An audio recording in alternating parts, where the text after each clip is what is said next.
Ricky said earlier in RaceRex Magazine, he has no desire to find out what the feeling is of taking second, third, or even losing. He's not happy to be on the podium unless he's in first place. That's the difference. Ricky Carmichael stunned by a B in Moto #1 and stunned by Kevin Windham for the overall. So we talk about streak, we talk about Ricky Carmichael's streak, folks. Kevin Windham is on a streak of his own.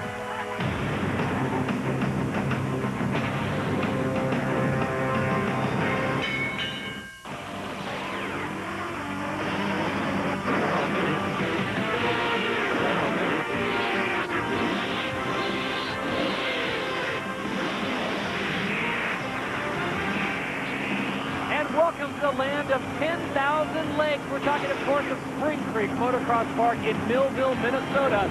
This is round number 9 of the AMA Semi-Truck U.S. Motocross Championship, the Scott USA National. And hello once again, everyone. Todd Harris along with the champ David Bailey and Robbie Floyd as we have a picture-perfect day today. A little bit of humidity, David, but the track looks good, and the guys have had a few weeks off, so they should be prepped. The riders needed a few week break, Todd, to get ready for this event. The roughest track, maybe next to Southwick, one of the roughest on the circuit, and the heat is really going to be a problem for these guys today. Well, Ricky Carmichael supporting the new gear from Fox. How does he recover from basically 2 losses in a row? Kevin Williams? I think this few-week break was perfect for him because he was out of his rhythm. Kevin was beating him, and he's had time to regroup and figure out what's missing so he can beat this guy once and for all. And I think this is the track where he believes he can do it the most. Kevin Windham has certainly been a fan favorite in the last few rounds. Over at Team Yamaha, the face is not quite as happy. Chad Reed making a jump over to 4-stroke. How does that change the dynamic for that team? Well, I don't think Billiman, who doesn't look very happy right there, and Chad Reed are getting along very well. They've got a little buffer there with Tim Ferry between them, but I guess they had a scuffle earlier in the week. And I don't think it affects anything. Now it might run better since they're all riding the same bike. Meanwhile, Mike LaRocco getting his first podium at the last round. The Rock always stable. As he signs autographs for the fans, we take a look at the point standings. It's 47 points, less than a race. Should be interesting. Right now, let's check in with the third member of our broadcast team, Robbie Floyd. Now, everyone has heard of the whoop monster here at Millville, but it takes on new meaning for this year. Now, normally these riders are coming down this whoop section, and they turn around right around here.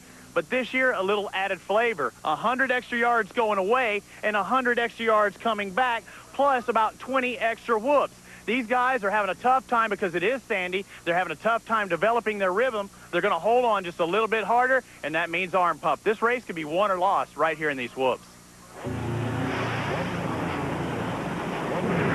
Yeah, the whoops this year are gnarly. They're really, really long. It's hot and humid today, so the whoops today are going to be the key factor. I think if you can nail those every lap of the moto, you'll have a good finish. And if you can be strong enough to make it through there the whole 35 minutes, that also is going to be a determining factor. So, you know, I know that I can go through there. As far as everyone else, there's going to be some guys that are struggling, but I just need to worry about myself because it's going to be tough for everybody. The whoops this weekend are a lot longer than what they were last year, and I've actually made a switch this weekend to the 450, so a little more horsepower on top of them and just a little heavier bike, but they're good fun. Anytime there's whoops, I'm happy, so just going out there and having some fun. Got something new this weekend, so see how we go. Yeah, the whoops here at Millville have definitely changed a little bit since the last time I raced them, but, it's a given. Anytime you're here, they're going to be tough, and it don't matter if you're a C-class rider or a pro. It's something that you got to be aggressive, but pick and choose your line and be smart for a whole 35 minutes, because it only takes one time going down, and, you pretty much screwed the whole race up. So they're definitely tough. They made them a little bit smaller this year. A little more high speed. Last year they're almost like doubles and triples, and come more like supercross section. Now it's more like an outdoors, kind of a little better. Well, it's all about the W this weekend, the whoops and the weather. 92 degrees, 81% humidity, and the whoops are enormous. David, look at that thing. That is a monster stretch of whoops. Yeah, it's even longer than the days when I used to race there, when that was really known for being the toughest section, because it used to be more natural, and over the years they've made it a little bit more like supercross, where it takes timing, and this time, and there's Johnny O'Mara sitting there behind Ricky Carmichael. They give him a little support throughout the day. But the whoop section, like all the guys have said, it's really going to take a lot out of them today. And the fact that they're not timing sections takes even more out of it. There's our Suzuki starting grid for the 250 class. This is Moto #1. Good to have Robbie Floyd along with us as Cameron Steele is off doing his X-Game responsibilities. We should have a great day of racing here at Millville. As we said, the weather looks good. It's a little humid, but the track is in great condition, extremely challenging. And for Ricky Carmichael, that seems to bode well for him because as soon as it gets very challenging, he is on fire. Here it is, Moto #1 from Millville. Great start from Chad Reed, goes right to the front of the pack. As we told Robbie Floyd earlier, he has made the switch over the four-stroke, and so far so good. Oh, rider down hard. And it looks like it's John Dowd that goes down. Number 16 on the KTM. He is lucky to be walking, David, because he went down in a very precarious situation. A lot of riders behind him did a great job to avoid it. Meanwhile, out in front, Ricky Carmichael has slotted himself into third. Larry Ward sits in fourth. But your leader, number 22, Chad Reed. That's how those whoops really should look. That's how they should have looked all this time. Here comes Carmichael. Carmichael making a pass, it looks like on number 12, David Villeman on the inside. So it will be Reed and Carmichael out in front.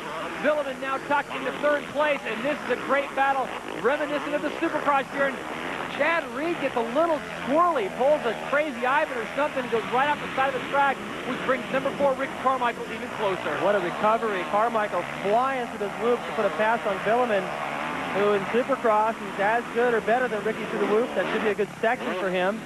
Reed getting out of shape, going off the track. So Ricky's like, hey, next lap when we get to the whoop section, if I haven't passed him already, it should get the job done. There he was making contact. John Dowd going down. Luckily, that's every rider's fear, is going down when the pack's all together like that. Look at Carmichael flying through there, and Reed up ahead of him. Nice recovery to hang on to the lead. Good thing no one was standing right there. That's why they don't let people out in the infield a lot of times. You never know when something like that can happen, even to the best. The battle for first, it's Carmichael just on the inside of Chad Reed. Reed feeling the heat now. Chad on the new four-stroke vehicle. David, is this a case where he's just not comfortable with the bike yet? No, he's comfortable. He wasn't comfortable on his 250. I don't see the difference right now. Carmichael was just a little bit faster. In Supercross, Reed was really starting to figure out the whoop section, and that's what would seem to be Carmichael's problem, losing some confidence. And here we are in whoop, and Carmichael has made up the difference. He's irritated, Todd, with having lost 4 motos in a row. He's probably glad to see that there's no Kevin Windham anywhere near him, and I know that he came into this race very motivated. It was 3 weeks off. He trained so hard to come back here and reestablish himself as the best, and he's done that so far. Well, talking about feeling uncomfortable, the rest of the field has got to feel uncomfortable right now because this is the Ricky Carmichael they have grown to love and fear at the same time. He is absolutely dominating on the track, but when he gets any kind of a lead, which he has got right now, he is absolutely stretching this thing out. Carmichael, number 4, on board the Honda, is your leader. Chad Reed, number 22 on the Yamaha.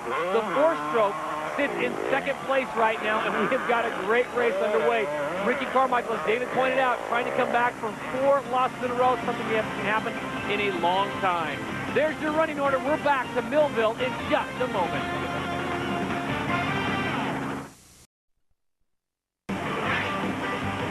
And welcome back to scenic Spring Creek Motocross Park in Millville, Minnesota. This is round number 9 of Scott USA National. A fantastic day today, and David, one of the most scenic tracks we visit all year long. Yeah, I love this place, and partially because you get a guy that's in great shape like Carmichael appears to be right now, and the track lends itself to somebody who's fit and can just plow through all those bumps. Ricky, so far, looks to me like he's going as fast as he can possibly go on every inch of this racetrack. He's not pacing himself, even with the heat. He believes he can go the distance. We talked about that earlier, and I think the rest of these guys are riding just a little bit below their maximum capacity, and that's the difference. Ernesto Fonseca sits in third. Ricky Carmichael's teammate. Then it's David Villeman in fourth. And Kevin Windham finally coming through, and Windham not where we expect him to be. There's Ezra Lusk having a good run right now in 6th, just ahead of number 15, Timmy Ferry. See Timmy Ferry reaching up to clear his vision. You know, this wet sand, great to ride on. Excellent conditions. It gets rough, makes the riders think. Passing opportunities are everywhere, but his vision is a problem. And there goes, that was beautiful by Windham. He was able to just scoot to the left with David Villeman to make that pass. It's tough to change your line through there, and he did just that. A lot of talent running up in the front of the pack, led by Ernesto Fonseca, who sits in third. Ricky Carmichael and Chad Reed have all been checked out. Here's Dillman on the left, and watch Wyndham on the throttle, just times it right, float past. Well, he was smart. He noticed that Billiman was headed for that deep hole, and he didn't have the right timing. As soon as he got stopped in it, Kevin was there to take advantage. Good luck getting around Fonseca. He's one of the hardest riders to pass in the circuit. Kevin Wyndham now up into fourth place, just behind another Honda rider in Ernesto Fonseca, number 24. So the Hondas having a great run today, going 1, 3, and 4. Ricky Carmichael, look at that. Wyndham goes for it, and this time he comes up short. He's going to lose 3 or 4 positions. Well, he jumped so high through there, trying to triple up that hill, it looked like. The cameraman didn't even have him in the shot. Look at this. Just a sky shot up over Fonseca, trying to make the pass. Wyndham completely up out of our picture. Tries to come down right here, gets a little bit sideways, clips the back of Fonseca. Ernie didn't do anything wrong there. That was just Kevin got a little too close right there. Kind of a silly tip over, and it's going to cost him big. Because in this heat, when you pick up the bike, try to start it again, man, it feels like you just run a marathon. Well, David, how smart you are. Ernesto Fonseca is one of the toughest guys to pass. Kevin Wyndham gave it his best, but came up short. He will slide back several positions. Meanwhile, the rest of the pack trying to track down Ricky Carmichael and Chad Reed, who are our leaders here in Moto number 1. Ernesto putting in a pretty solid ride. I've seen him out at the local. That was close. Ezra Lusk clipping the banners right there. Didn't grab his front brake, luckily. It's reminiscent of Lance Armstrong having his front brake grabbed and caused him to go down. But I've noticed there's a guy out west named Mike Fedoro who worked a lot with Sean Hamlin on his riding skills. And I noticed him out there with Fonseca lately working on his speed. And we're seeing some speed from Ernesto. Maybe Mike got him fired up. Ezra Lusk also, number 11, Yogi, looking very good on board the Kawasaki right now, sitting in fourth place, and behind him is Timmy Ferry on the Yamaha. The 4-stroke doing quite well today. As we pointed out before, Chad Reed has made the jump over the 4-stroke. We'll see how it pays off for him, and Ferry gets past Lusk. Nice move, too. You know, a lot of times riders go out wide, and then they try to cut back underneath. That was the perfect opportunity to stay wide, rail all the way around, and catch Ezra off guard, trying to protect that inside, and Ferry knew that he'd be to the inside on the next corner. So check it out again, all the way around the outside. You see how slippery it is right there where Ezra was riding. He couldn't be as aggressive as Timmy. Right around it. Nice move. So Timmy Ferry now moves into fourth, goes to work on Ernesto Fonseca. Meanwhile, Ricky Carmichael continues to lead. Number 4 out of Florida, the Honda rider, looking very good. And Carmichael, as you pointed out, he is on a 4-moto loss streak, and that is something Ricky Carmichael is not used to. Carmichael today, though, looking absolutely fantastic. The Carmichael of old, and David, is it a case that he's back, or is it a case that this track really suits his riding style? The track suits his riding style first and foremost, but I believe he's gone back to some of the 24-0 settings on the motorcycle to feel more comfortable out there. Well, David Villeman is running in the top 10, and he has had a busy few past weeks. More on that, let's check in with Robbie Floyd. Now one of our riders, David Villeman, and his wife, Erica, they had a baby this past week. Charlotte Joy, the little daughter's name. Now, normally David rides out here alone, but not this week. He has his daughter riding on his back, as seen by his practice jersey. Yeah, congratulations, David and Erica. That was a long labor. Oh, Luraco getting off line goes down, so it's tiring. And you can tell these guys are not quite as snappy as they are usually. Barry and Fonseca dicing a little bit, and back to David and Erica. She had a long labor all day long, and David was up, of course. That's tough on somebody that's trying to come out here to the roughest track, perhaps of the season, and the hottest conditions. He's not that great in the heat anyway, so it's just a torture for him right now. And Luraco trying to make something happen to get around him and try to do it in places where there was nothing really, nowhere to go. Barry throwing that leg off the front of the peg. That's a James Stewart thing, an invention. All the riders doing it now. I'm not sure exactly what it does, but it's a style thing, just trying to keep that bike as low as possible and push it down and try to keep it from rebounding and getting any more air than they need. And was able to stay a little lower to the ground and put that pass on Fonseca. And look at Carmichael. Just listen. Nice timing on the gas, and you know, we just saw that shot of Villeman coming through there, and I can tell David's pacing himself a little bit, like I talked about earlier with everybody. No one's matching the intensity right now of Carmichael, and that's his confidence in his fitness.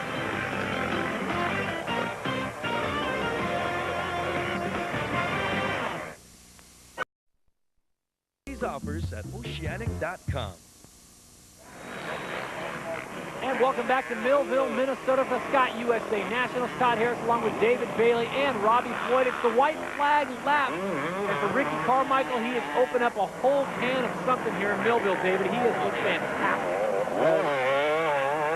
Pretty much still looking like he's going just as fast as he's been going the entire moto. I think he's just on a roll, having a good time. There's no reason with a near 50-second lead that he enjoys right now that he needs to ride as aggressive as he is, but you know, why not? This is the scene moments ago with Kevin Windham, who pulled over to the side of the whoop section, and I'm not sure if that was water or breakfast.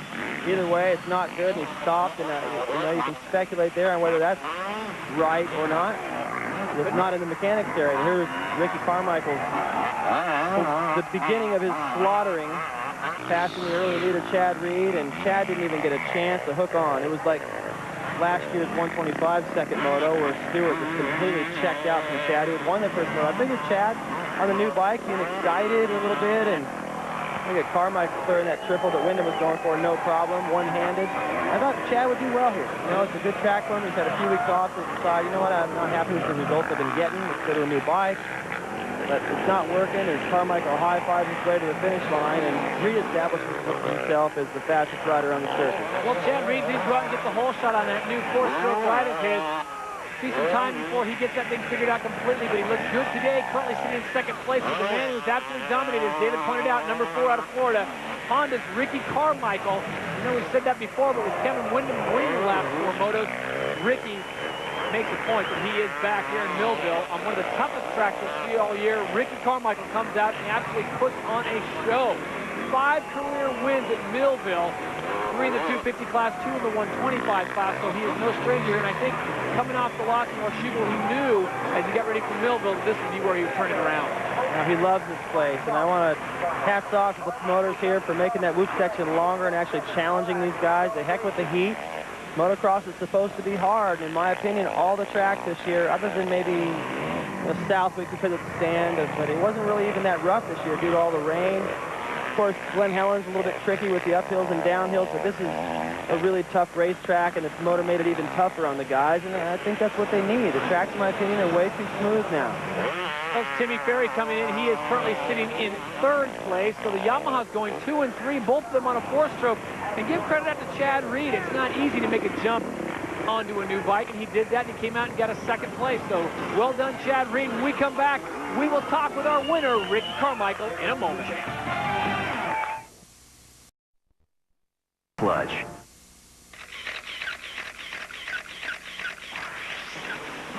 Spring Creek Motocross Park's 4th 250cc National turned out to be a classic and the realization of a dream for a 2nd-time winner.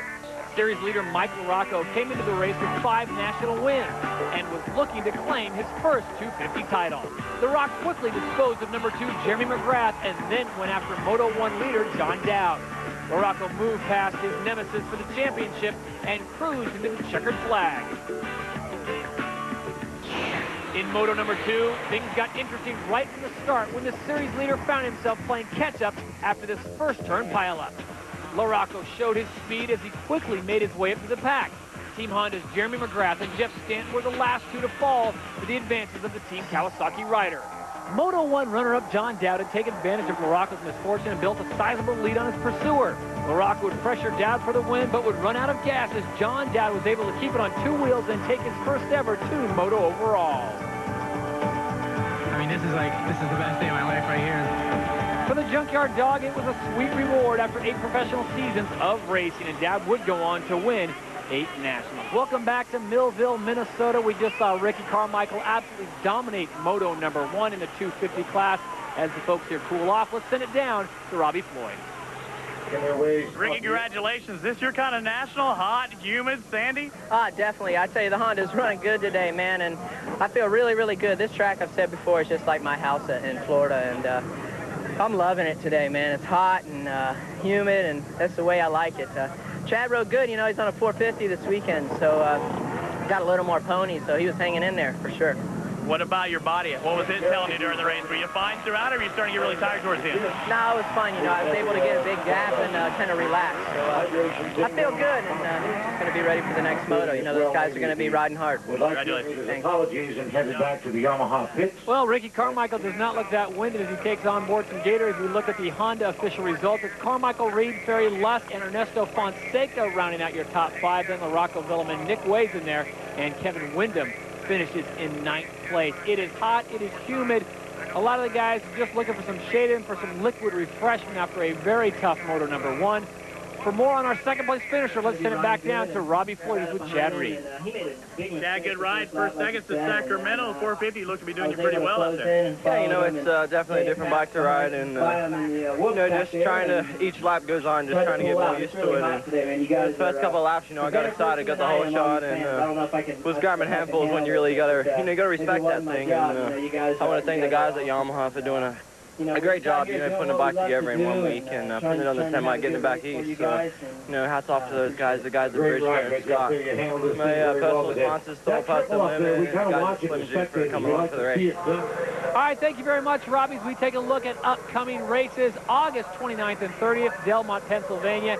And then on September 6th and 7th, what should have been earlier in the year, Troy, Ohio, now becomes the finale of a great outdoor season. And speaking of outdoor seasons, very hot, very humid today. Timmy Ferry blowing off the podium ceremony, trying to get some liquid in him and some shade, and the rest of the riders get ready. And it's time for this week's edition of the Racer X Pit Pass.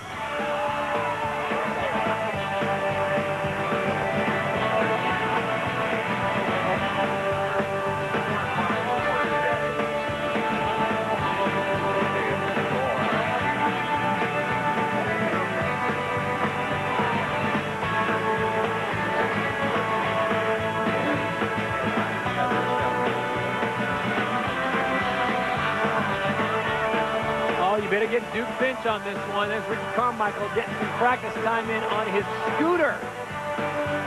You gotta be kidding me. When we come back, it's the Sobe Suzuki Fast Lap with the champ, David Bailey, when we return to Millville. ESPN.com Fantasy Football League Manager. It's up and it's good.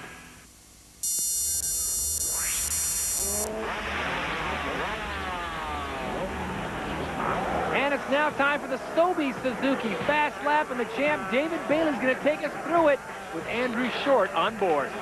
Well, I'm not going to take you through anything. I'm just going to do the easy part. I'm just going to talk. That's what I'm good at.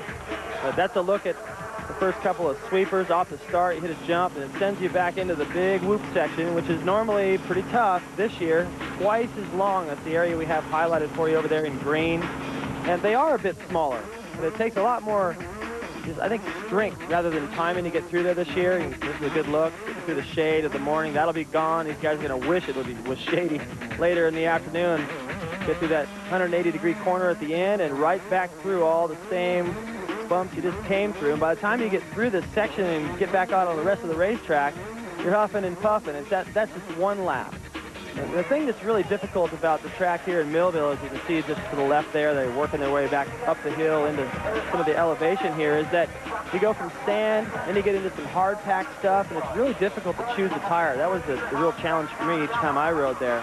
As you work your way all through that area highlighted in green, that's the part I'm talking about where you get into some of the hard-packed stuff. Remember last year, the first moto, Reed laid a whooping on James Stewart, who chose the wrong front tire. He changed his front tire for the second moto and was able to turn the tables on Chad Reed and check out for the overall win. And this is when you work your way around to the other side of the valley, some more hard packed mixed with sandy sections, and takes you back down the hill off this big jump.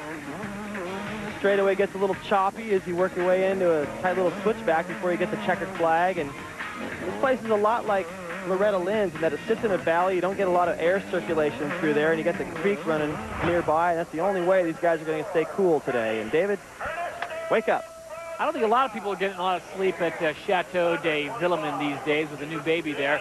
As we get set for moto number 2, this is Millville, Minnesota, Spring Creek Motocross Park, round number 9 of the Scott USA National. Todd Harris along with David Bailey and Robbie Floyd. As we look back to moto number 1, it really was Chad Reed with a great hole shot on board that new 4-stroke. and then Ricky Carmichael's show took over. Well, Ricky didn't get that great of a start. He was able to work his way through the pack. He was able to put that pass on Bileman through the whoop section, and then again on Chad Reed the very next lap through the whoop section. So he talks things over here with Johnny O'Mara, who also rode very fast here, wrapped up a 125 title back in 1983. He loves this place. He's got a strong record here to prove it, and he can't wait for the second moto, while I think a lot of the other guys are either a little tired and worn out from the first moto, or wondering how they're going to erase that 50-second gap that Ricky was able to put on in the first moto. As we take a look at the Suzuki starting grid here for the AMA Chevy Trucks U.S. Motocross Championship, we can tell you that Ricky Carmichael, as David pointed out, absolutely dominated that first moto, had no problem whatsoever. As the board is up and we are almost set to go racing. Remember, this is moto number 2. Carmichael won moto 1. Chad Reed was in second. Reed did get the whole shot, but it's going to be a different story here. Ricky Carmichael to the front of the pack, and Ricky Carmichael gets the whole shot. Thank you for playing, everyone. Have a nice day. Ricky Carmichael absolutely loves Millville like a fat kid loves cake. You said it, not me. And I'll tell you what, it's amazing to think that Carmichael, this is how focused he is after loss. This guy you don't want to make mad. You know, there's certain riders over the years that if you get them mad, forget about it. Good night, everybody. It's over with. That was Hanna, Rick Johnson, just to name a couple. David Bailey. The difference is, I don't know if I was that fast when I was mad. I was just always known for being smooth. I never rode with the kind of intensity that we see from Ricky Carmichael, or Hanna or Johnson for that matter. That's how those guys were able to beat me when they did. And the difference this time is he's got Kevin Windham right back there. Kevin, from what I heard, he was able to take a little time and go down, and I heard he raced the local race in Florida and tried to spend some time in the heat to prepare for this event, knowing that Carmichael would be strong. And here he has his opportunity to prove if that preparation during the time off was any good. Well, Ricky Carmichael looking very cool right now. I'll tell you, the folks over at Fox, Pete Fox and the boys, keep him looking sharp. And Carmichael, the heat does not seem to affect him at all. Meanwhile, Kevin Windham in his second place. We can tell you that earlier in moto number 1, when he took on board that water, he had a mouthful of roof, so he was just trying to rinse that out. It doesn't look like he was regurgitating, but Windham looking much better here in moto number 2, number 14 on board the Honda, sitting in second. He's gotten the start that he's much more accustomed to. His starts this year have just been incredible. You got to look at percentages. I think he's winning in that category.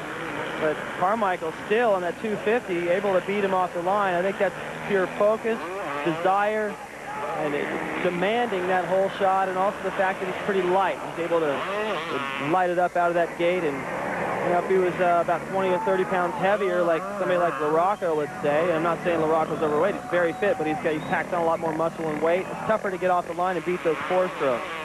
Chad Reed, speaking of the 4-strokes, now sits in third place. So Reed going back-to-back with solid races. Remember, he got a second in Moto 1. He sits in third right now in Moto number 2. Meanwhile, Ricky Carmichael, you listed all his attributes, David. Bottom line is Ricky Carmichael is extremely talented. There is your running order. Carmichael, Windham, Reed, and Ferry, 1 through 4. Back to Millville in a moment.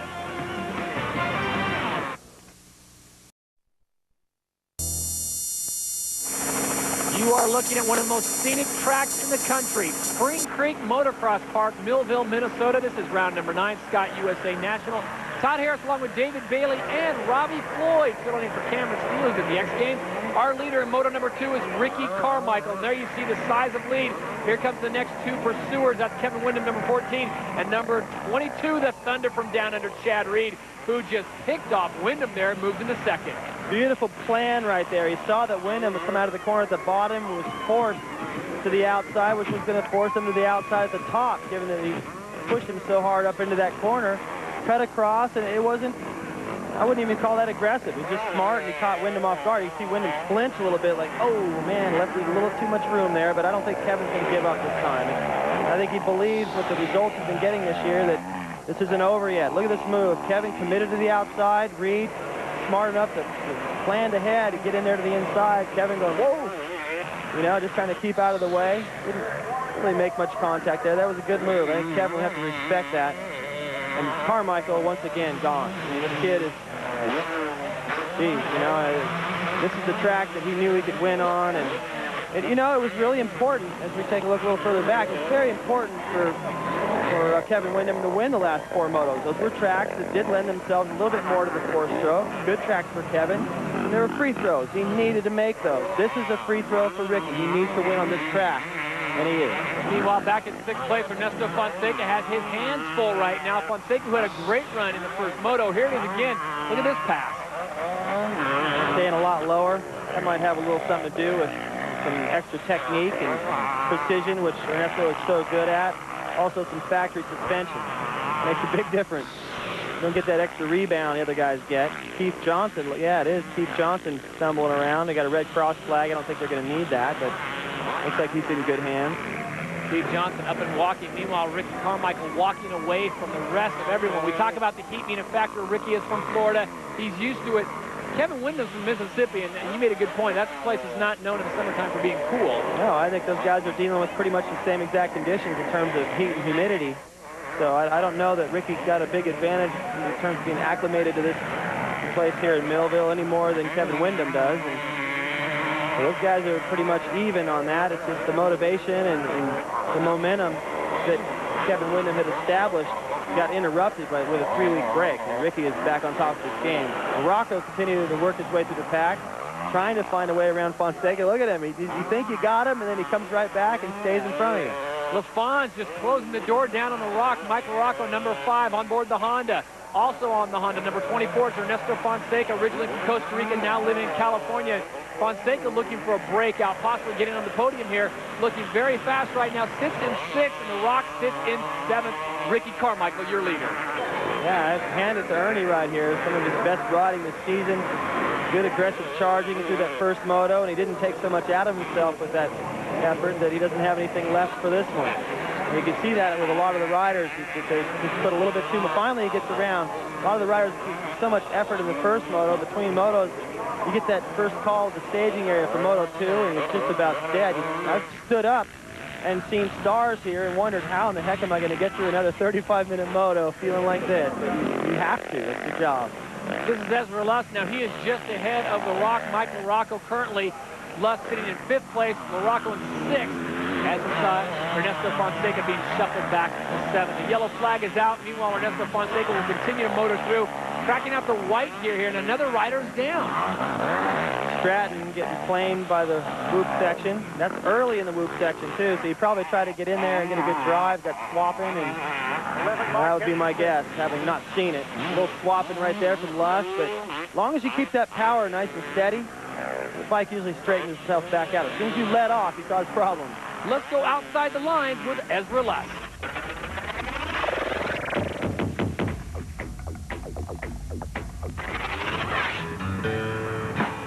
Being in a small town has definitely helped me become who I am now. I mean, everybody knows everybody. I don't think I'd rather live anywhere else.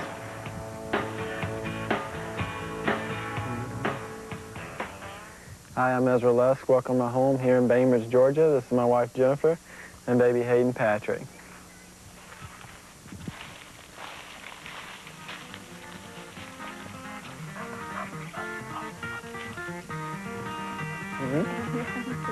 Here comes Dave. All right, welcome to my home. This is the inside of it. Right now, this is the living room / dining room. The kitchen. There's another little living room here where we pretty much spend all of our time watching TV, listening to country music. Hayden's little bed, wife warmer, all the necessities. We'll go upstairs, check out my trophy room and little bonus room. My ping pong table / pool table. It's where a lot of guys' feelings get hurt. And this is where my decorator, Allison Betts, now known as Allison Cantley, decorates. Wu-Tang Clan signed that jersey for me. Still some of my trophies are in a box from the move from up north. But here's all the main trophies. It's all the cool stuff. One of the one guys I think I could really remember that helped me a lot was Keith McCarty when I rode for Yamaha. I just remember him telling me to, Remember this night. It was in Orlando, Florida in 1997. Remember this night because not a lot of guys win a 250 main event. Me and Kevin were the creative guys. We always challenged each other, and John and Doug just kind of sit back and laughed and was the heavy-duty trainers at that point, and it was kind of a good mix, and it was the funniest year of my career, I think, so far. You know, just everything went together. Had a great battle with Chad, and that's really what made that victory so sweet, was being able to race with someone for 20 laps. Well, you guys, welcome to my garage. This is where we keep all the motorcycles, parts, cleaners, tools, tires, motors, pipes, frames, subframes, everything you could ever need for a motorcycle. Well, let's go outside. Well, you guys, here we are. This is my track, my Supercross track right behind us. Mark Peters built for me, my outdoor track that we're standing on right now. And down in the background is the cabin where I lift all my weights and spin and get ready and get in shape to ride this track. And thanks to you guys for coming out and checking out my place, and hopefully we'll see you at a national near you. Pretty nice setup, you know. The guy is capable of winning titles, but he hasn't been quite lucky enough to bag that Supercross or 250 outdoor title yet. Still has a place that nice. So that's good news for all you amateurs out there. Would like to have something that nice one day. It's right there for the taking.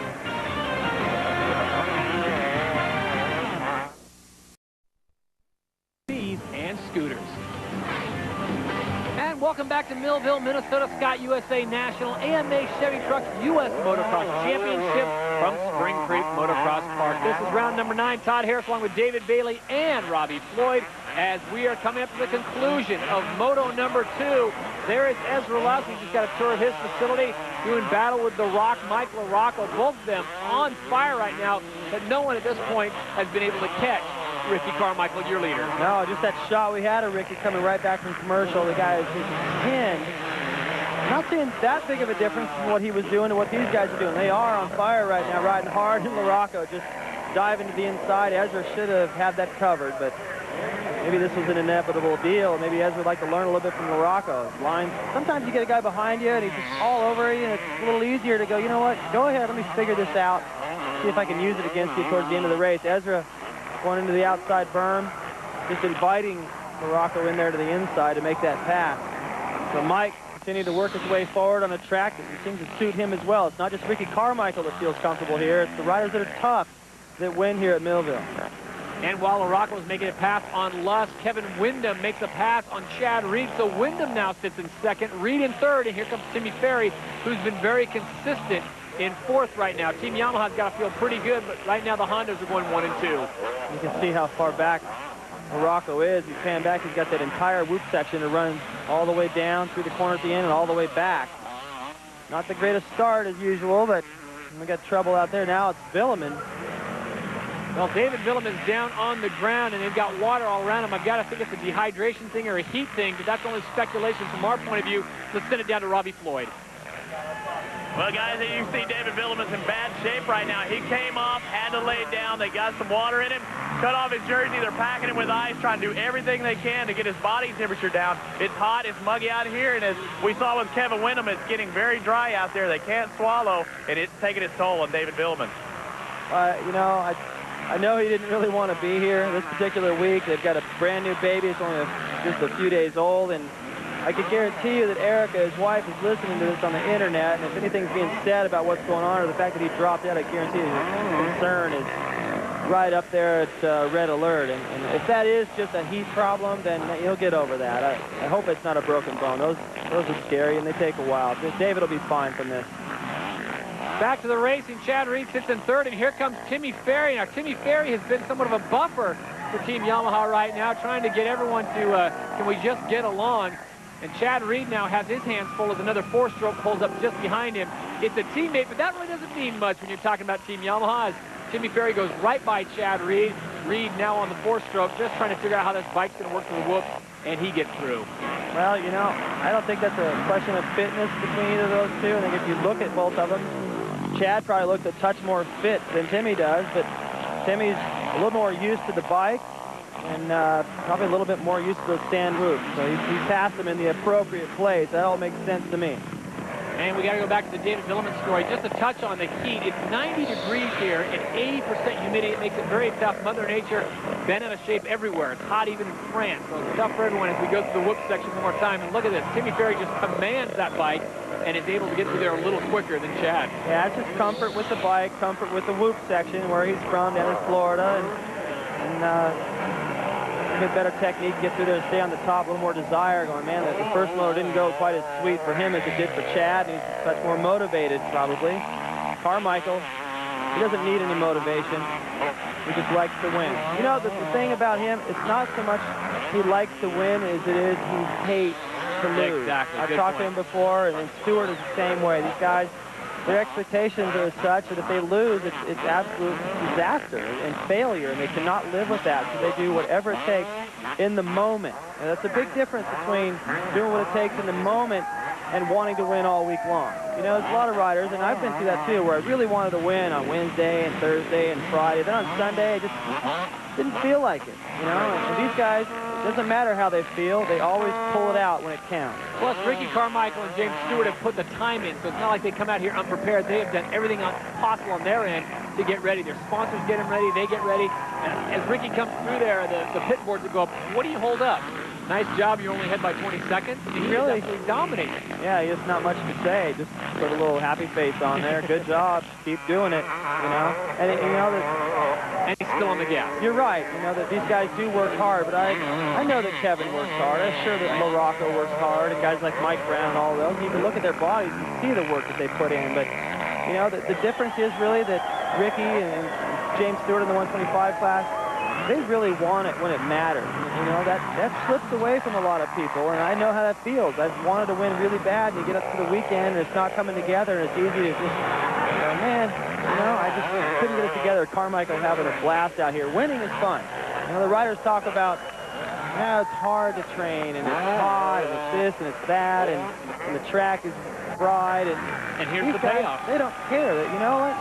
Maybe it's not fun to prepare, but it sure is fun when you win, and it erases all that hard work that you might not have wanted to do, and some of the sacrifices you have to make to have this kind of experience. You know, Ricky whipping the back end around, trying to roost some of the Honda guys, having fun with this, and I guarantee you when he gets to the podium, he's not even going to be tired. These guys that are finishing 4th, 5th, 6th, they're going to be exhausted and looking to jump in that river when it's over. So what you're saying, David, is Ricky Carmichael's pretty good. He's awesome. His record shows that. Ricky Carmichael, your winner of Moto number 2 by virtue of that win and the win in Moto number 1. He is your overall leader. A great day for Ricky Carmichael and all of his sponsors who get him to the podium. But as David pointed out, Ricky Carmichael has what it takes to win and win on difficult days like it is today. Very hot, very muggy. There are your Honda official results. It's Carmichael, Wyndham, Ferry, Reed, and Mike LaRocco, the top 5. Lusk will go to 6th, and Fonseca 7th. Nick Way rounds out the top 10. A great day of racing here at Millville, and an even better day if you're Ricky Carmichael. He did not just win, he absolutely dominated the field here at round number 9. Let's send it down to Robbie Floyd.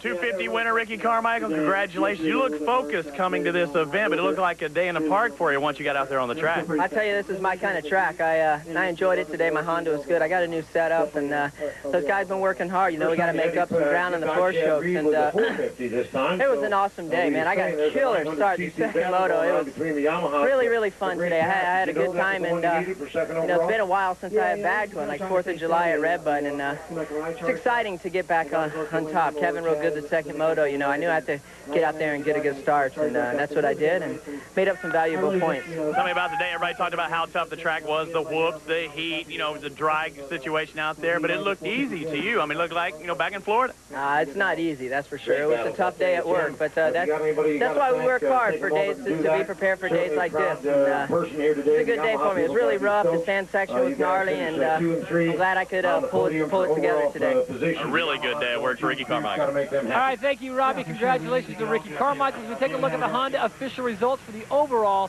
it's Carmichael going 1-1. Timmy Ferry gets 2nd. Chad Reed on the podium, and then Wyndham and Lusk, your top 5. A great day also for Mike LaRocco getting into the mix. Right now, let's send it back down to Robbie Floyd, who's with Tim Ferry.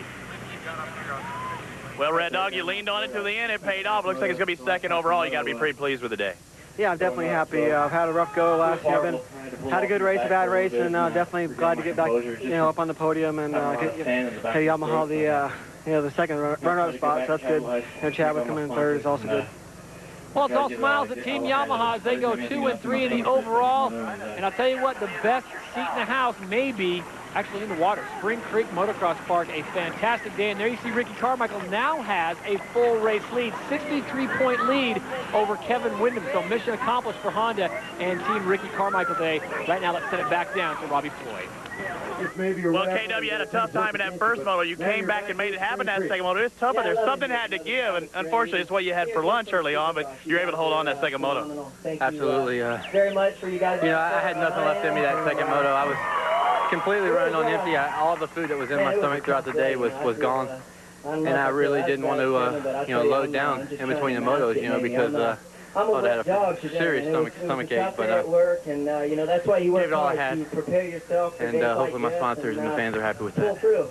Well done, Kevin Windham. A quick programming note. The Binghamton shows on September 1st and 4th. Times have changed. 7 p.m. Eastern for the 125 show and 11 p.m. Eastern for the 250 show. Let's send it back down to Robbie.